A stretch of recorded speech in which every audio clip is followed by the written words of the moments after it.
أعوذ بالله السميع العليم من الشيطان الرجيم. بسم الله الرحمن الرحيم، والصلاة والسلام على أشرف المرسلين ومن اتبعه إلى يوم الدين.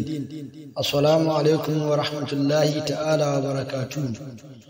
جماعة يومنا دوتمك بياني أكمل فسر مفرقين جمعة. jama'a kada ku manta ku danna mana alaman subscribe, sannan ku share ku like, sannan ku danna alaman ƙararrawa domin mun sa sabon bidiyo ku samu bayani.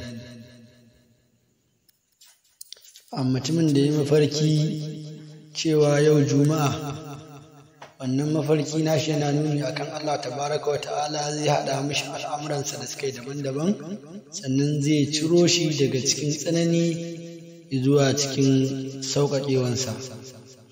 Sannan albarkatu da yawa za su same shi.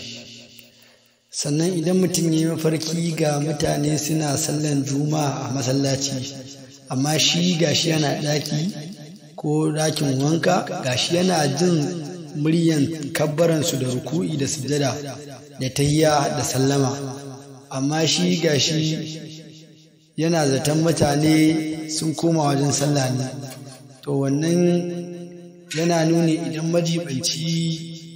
shi majibanci sarauta ne, to za a tuɓe shi a wannan sarauta. Sannan mutumin da ya mafarki gashi ya kiyaye wata sallah, wannan yana nuni akan zai samu wani girma da ɗaukaka.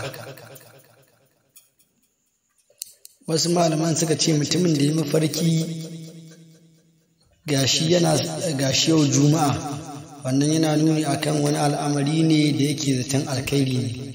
Sannan mutumin da ya mafarki gashi yana sallan juma'a, wannan mafarki nashi yana nuni akan zai yi wata tafiyan an hana shi, amma a tafiyan kuma akwai falala, zai samu dukiya da arziki a wannan tafiya, amma in sallan ya ga ya cika sallah yawwa.